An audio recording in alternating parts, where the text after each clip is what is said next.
Hello बच्चों, हम आप लोगों को क्लास 12 के केमिस्ट्री के इम्पोर्टेंट क्वेश्चन की एक सीरीज दे रहे थे, जिसमें से हमने आपको इसके पहले एक वीडियो प्रोवाइड किया था जिसमें हमने चैप्टर फर्स्ट के 5 क्वेश्चन देखे थे जो आपके एग्जाम में आ सकते हैं। और उसके अलावा हम आप इस वीडियो में देखेंगे कि क्वेश्चन नंबर 6 से अगर अभी तक आपने कुछ भी नहीं पढ़ा तो आप इन वीडियो को देखकर अपने एग्जाम में अच्छे से अच्छा नंबर प्राप्त कर सकते हैं। तो अगर आप भी चाहते हैं कि एग्जाम में अच्छे से अच्छा नंबर प्राप्त हो तो हमारे साथ जरूर जुड़े। चलो क्वेश्चन नंबर 6 से शुरू करते हैं। और अगर आप सच में चाहते हैं कि हमारा नंबर अच्छा आए तो आप इन क्वेश्चनों को पूरा अच्छे से तैयार करके चलिए।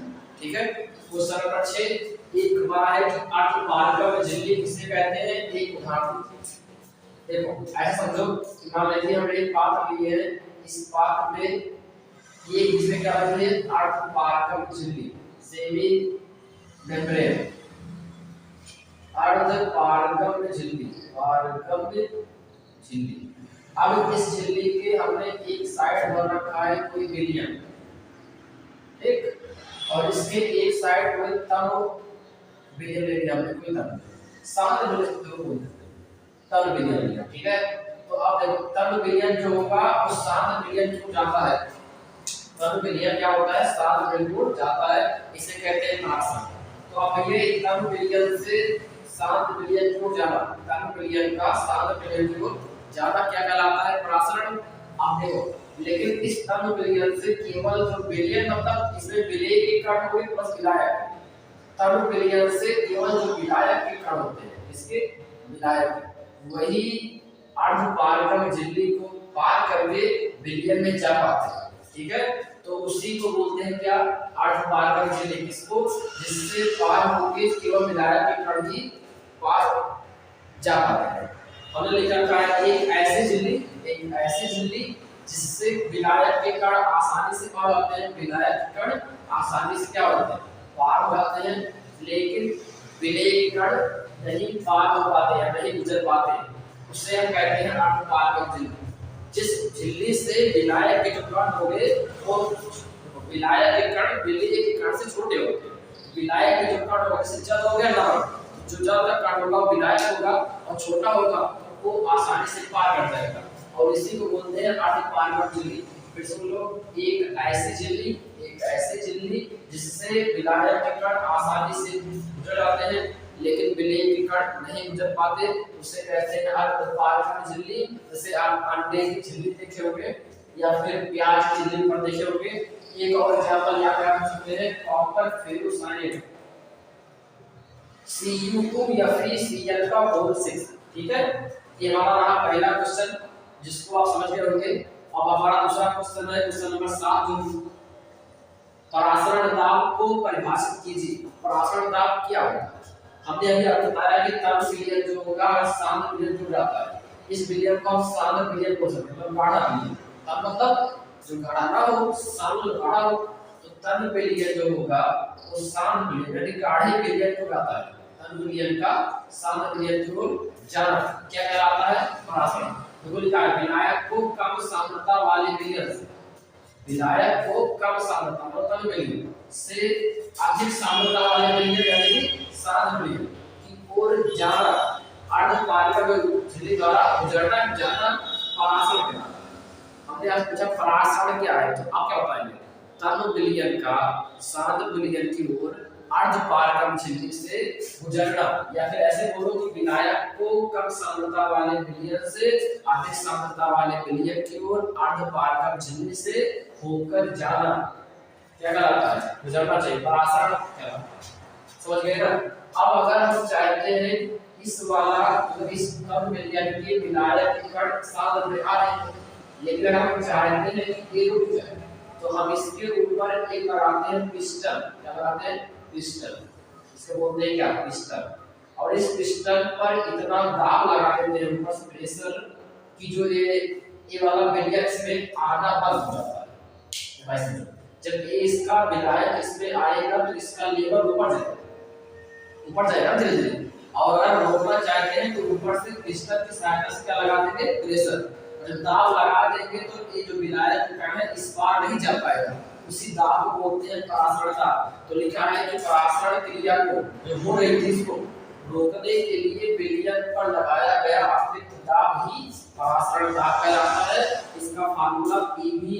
Equal to n r t, या कुछ बुक में पी के स्थान में पाई लिखा होता है, pi v equal to n s t, ठीक, आर को लिखा होता है। यहाँ पर अगर हम चाहें तो एन को सॉरी वी को जल्दी जाएंगे तो P equal to N by V R T हो जाएगा, ठीक है। इसको आप ऐसे कर सकते हो। अब यहाँ से आपको पता होगा कि 1 लीटर बिलियन में बचत विलेय के मोल की संख्या उसकी मोलरता कहलाती है।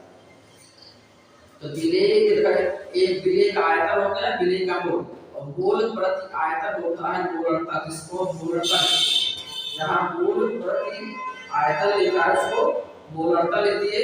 और अगर मोलरता लिखा है सांद्रता लिखो, दो चीजें लिखी, ठीक है। एसी मतलब सांद्रता, ये मतलब मोलरता, ये मतलब क्या है मोलरता, ठीक है। अब देखो यहाँ पर अगर पूछे कि पाई या फिर पी दोनों किसका सिंबल है तो परासरण दाब, वी किसका सिंबल है तो आयतन, यह क्या होता है ये होता है मोल की संख्या, ये चाहे यस मोल हो या फिर आर मोल हो, ये होता है विलेय का स्थिरांक। उसके बाद टी क्या होता है परम ताप, यानी कि जो ताप केल्विन होता है। और जो यह लिखा है ये यन के स्थान पे मोल बराबर भार बटे अनुपात, यन के स्थान पे w अपान यन भी लिख सकते हैं। इस फार्मूले को अगर आप चाहें तो इसको ऐसे लिख सकते हैं, कैसे PV जहां यन लिखा है वहां W अपान में क्या यम, तो बगल में R और T। इस फार्मूले को अगर आप ऐसे लिखेंगे तो भी सही है, ठीक है। तो आई थिंक आप इस समझ गए होंगे कि दोनों क्वेश्चन की स्क्रीनशॉट ले लो और अच्छे से तैयार कर लेना। अब देखते हैं क्वेश्चन नंबर 8। हां तो आप देखो क्वेश्चन नंबर 8 हमारा 8वां इंपॉर्टेंट क्वेश्चन है। वाष्प दाब किसे कहते हैं, वाष्प दाब किसे कहते हैं। अब देखो स्थिर ताप पर किसी गैस किसी द्रव के लिए द्रव वाष्प साम्यावस्था। अब एक वर्ड आ रहा है साम्यावस्था, ये क्या चीज होती है थोड़ा समझने का प्रयास करना। मान लीजिए कोई एक क्या है बर्तन है, ठीक है, पूरा ऊपर पैक हुआ है, इसमें इसके नीचे में क्या हो रहा है वाटर, क्या हो रहा है जल। जब इसे गर्म करोगे तो इसकी वाष्प ऊपर जाएगी ना, और इसकी वाष्प ऊपर जाएगी और वाष्प कुछ टाइम तक ले, अगर तुम ताप को बढ़ाकर स्थिर कर दो, समझे कि जैसे पहले गर्म किए उसके बाद थोड़ा देर गर्म करने के बाद रोक दिए, उसका स्थिर कर दिया, ताप क्या कर दिए स्थिर। तो जो ये द्रव होगी कहां जाएगी,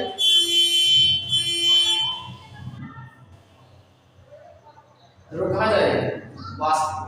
जब द्रव वाष्प में जा रही होगी कुछ टाइम बाद ये तो वाष्प ज्यादा हो जाएगा तो वाष्प पूरा क्या हो जाएगी द्रवित होने लगेगी।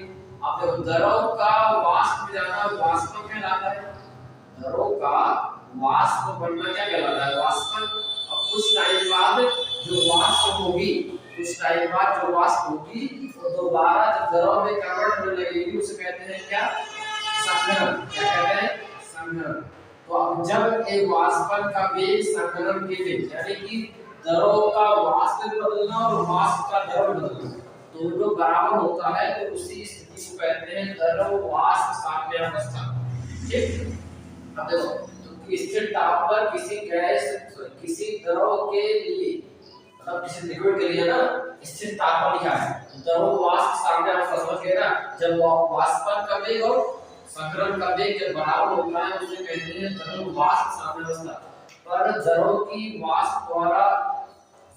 वाष्प जो ये द्रव की वाष्प निकलेगी, वाष्प बर्तन की दीवारों पर जो इधर उधर दाब लगाएगी इस बर्तन पर, उसी दाब को बोलते हैं क्या वाष्प दाब, ठीक। अब हमारा अगला क्वेश्चन है कि हेनरी का नियम समझाइए तथा सीमाएं लिखिए। तो हेनरी का नियम किसे कहते हैं, स्थिर ताप पर वही कंडीशन है कि ताप स्थिर रहना चाहिए।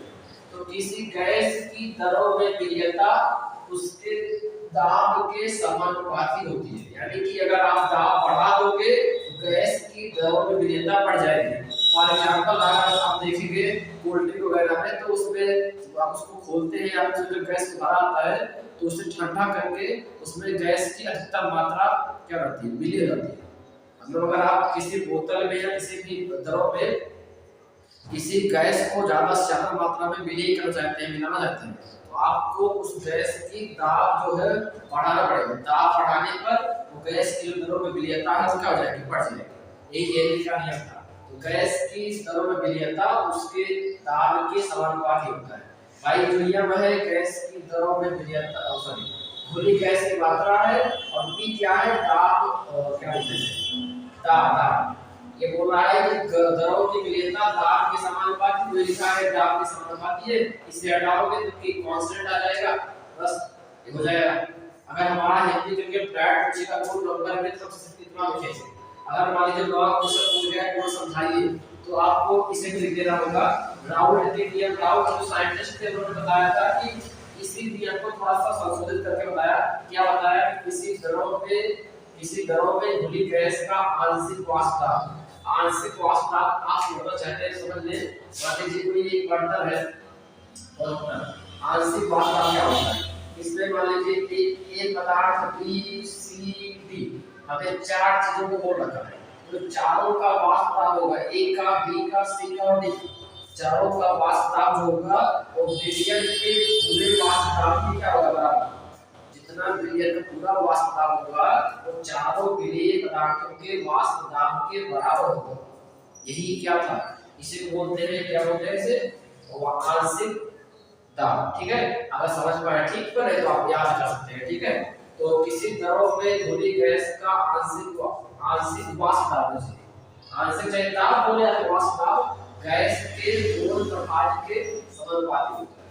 देखो आंशिक वाष्प दाब जो है P है और गैस के मोल प्रभाज का प्रतीक क्या होता है, गैस का हमने लिख दिया है कि समानुपाती होता है। इसे हटाओगे तो pH कांस्टेंट आएगा, ये यहां pH मतलब है हेनरी, pH को बोलते हैं हेनरी स्थिरांक। क्या बोलते हैं, pH को क्या बोलते हैं, हेनरी स्थिरांक, हेनरी स्थिरांक या नियतांक बोल सकते हो। ठीक है, उसके बाद हमारा एक P तो पता है आंशिक दाब है या वाष्प दाब हो, तो यक्स माने मोल प्रभाज किसका, गैस का है। ठीक है, तो हमारे इस फार्मूले को तुम चाहो pH निकालना चाहते हो तो पूरे में कहां जाएगा, बटे में, इधर P के पार में x ले सकते हैं।